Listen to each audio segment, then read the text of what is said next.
Wiikwemkoong, Judith Jones Dijnikos. This presentation is about the decision to use herbicide, that's Roundup, in Wiikwemkoong unceded territory. This presentation talks about what's at stake and why anybody would ever even consider doing such a thing. It talks about using it specifically on an invasive plant that is threatening some of our most important natural habitats. This decision has gone to the Lands and Resources Committee. It's going to be presented to the community at the community open house on July 12th, and then it will go to Chief and Council. So this presentation gives you a lot of details about why this is being considered. It's being considered by the Department of Lands and Natural Resources and the Manitoulin Phragmites project, of which I'm the coordinator.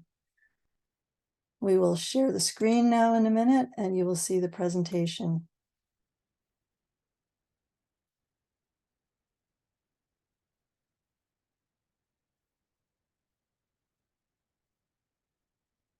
Hey, Ning Mava, that's me. I'm a biologist. I've been a contractor for the Department of Lands and Natural Resources Species at Risk program since 2007. And I've worked on this invasive plant called Phragmites since 2016. And that's me standing in front of Phragmites at the water plant in the marina. So Phragmites has been called Canada's worst invasive plant. It's a foreign plant. It's a large grass. I started looking at it in 2011. That's Tim Cooper there, standing there. He's a tall guy, and you can see how tall that grass is. Caponi Beach, 2011. I thought, do we really have to worry about this thing? So I checked this out myself with a GPS, and in 2011, I walked around a patch of it with my GPS, and then I did the same patch in 2013, and I saw that these patches almost doubled in 2 years. So it is really invasive. Then I went to Windsor in 2014 and I saw this. And I said, we cannot let that happen to Manitoulin Island. There's too much at stake here. So I started the Manitoulin Phragmites project to control this invasive plant across Manitoulin and Cobourg, and that includes Wiikwemkoong. And that picture is Caponi Beach. We've been working in Wiikwemkoong since 2013. How does it spread? This talk doesn't tell you everything about Phragmites. You can see a webinar on the YouTube channel that tells you everything about it, but basically it spreads by pieces that float, and all these pieces can sprout. So if you drive a machine through Phragmites and you get the pieces stuck to your machine, and then you drive down the beach and the pieces fall off, you get new patches of Phragmites. So it's mainly spread by machinery, by ATVs, and a little bit by boats. So you can see if you drive a machine through it, you will spread Phragmites to new places. It also has a monster root system. It's impossible to dig it all out. You could try excavating it, but you'd never get it all out. And then you'd probably just dump it somewhere and it would grow there. And that's me holding it up there in the upper right corner. So we have ways to kill Phragmites without using herbicide. The very best way is you can drown it. If you cut all the stems underwater, you can drown the roots because they can't get any air. And you get about 75% reduction in the first year. It takes a couple of years. You can see the staff of the Manitoulin Phragmites project there. That's Sheila Madabi, the mighty Sheila Madabi, and that's Nathan Madabi there. And Joel Trudeau, that's Wayne Trudeau, who works at Kenja's son. They are standing in water cutting Phragmites. We also do use gas-powered brush cutters. You can cut a lot more with the cutter, but you have to carry all the pieces out of the water because otherwise they float away and sprout. So you can see this is very labor intensive, but we've been doing this now for 8 years in the water to get rid of Phragmites without having to use herbicide.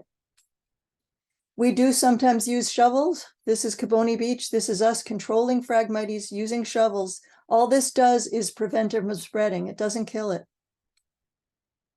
Some people say, well, can't you just take the seed heads off? Well, you can, but we don't recommend it because then the seeds fall on you and you take them somewhere else. And also cutting the seeds off doesn't stop the patch from growing, really doesn't do much. And then you have the risk of spreading it somewhere. So we don't recommend this. What happens if you don't do anything to Phragmites? What happens? This is what we're talking about. There it is in 2011 at Caponi Beach. There's Caponi Beach 2016. That's me in front of it. There's one of my guys in 2017. We started trying to cut it with brush cutters. You can see there was impossible. And we ended up contracting with some specialized machines. We had 4 guys with brush cutters and the machine called the Truxer to cut this, and it was very costly, and we cut an entire acre of Phragmites. And there you can see Kiboni Beach in 2022. It looks gorgeous. We were successful. It's wonderful. Here it is looking the other way in 2022. In my heart, you couldn't put a price on that. How could you put a price on what that is worth? What if we had lost this beach? What if we had just let Phragmites take over this beach? Well, Wiikwemkoong is facing the loss of several other shorelines right now in 2023 because of Phragmites. Here's Little Thomas Bay. This is last summer. This is looking east towards where the trail comes out. All that green stuff's Phragmites. Here it is looking west. Again, that's all Phragmites. We're in the danger of losing Little Thomas Bay to this stuff. Here it is looking far in the distance. Yes, some of this is in water, but not very deep water. Here's a map of it. You can see green is what we've worked on. Yellow we cut last year. It still needs to be recut. Red hasn't been started yet. It's a big area, lots of Phragmites. Here's the top of South Bay, the shoreline between the boundary line at Clover Valley and where Jim and Rosella live on the South Bay Road. This picture is taken west of Shelley and Dean's property on the shoreline in 2016. You can see there was a lot of Phragmites there. We contracted again with the specialized machines. We've cut it. You see it floating on the water, and the machine is driving around raking it up. It's taken us 4 or 5 years working there, and we now have taken it all out of the water. You can see my guys are just eliminating a few last little stems, but it's still in these marshes on the shoreline. This is last summer. You can still see my guys trying to control it with a shovel. That's a really big area between the boundary line and where the Kenoshamegs live. And there's still a lot of Phragmites in there standing on the shore now, not in water. So you can see that the orange area still needs more work. Jocko Bay has a ton of Phragmites. We haven't started working there yet. And most of this, at least the south portion of it, is not standing in water. It's on dry land. So it's also in a lot of other places. It's at Prairie Point and Tamarack Harbor and on the shoreline at Buzwa and in a number of other places. So unfortunately, this problem is not going to go away. And if we just ignore it, it's going to keep on spreading. It'll be much harder to deal with later when it's wall to wall, and it'll be way more expensive. And unfortunately, it impacts some of the most important things we have: fish spawning areas, wildlife habitat where turtles nest, where ducks nest, where species at risk live. The use of our beaches, like if your beach looks like that, who wants to go there? Also affects road ditches, the water flow. It affects whether you can see down the road, and it becomes a fire hazard. So we do really well controlling Phragmites when it's standing in water. But this is Little Thomas Bay a couple of months ago. The water's way down, and Phragmites is now standing on dry land. That means it's going to spread down the beach unchecked because we can't kill it when it's on land. Nothing stops the roots. So we're at a decision point right now. Will we allow Phragmites to destroy some of Manitoulin's most valuable natural habitats, these big coastal marshes?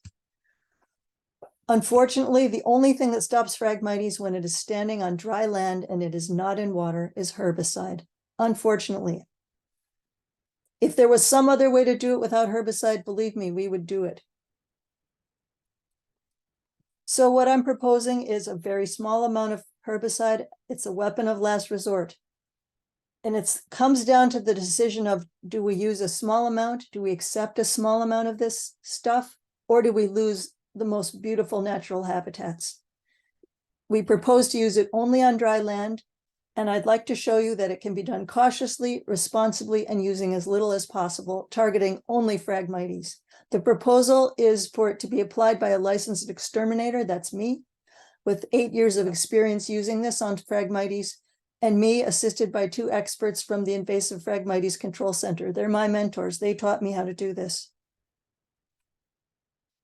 So we have some methods that we use to make sure that we're doing as little damage as possible. We do this in August when the ground is bone dry, the driest part of the summer.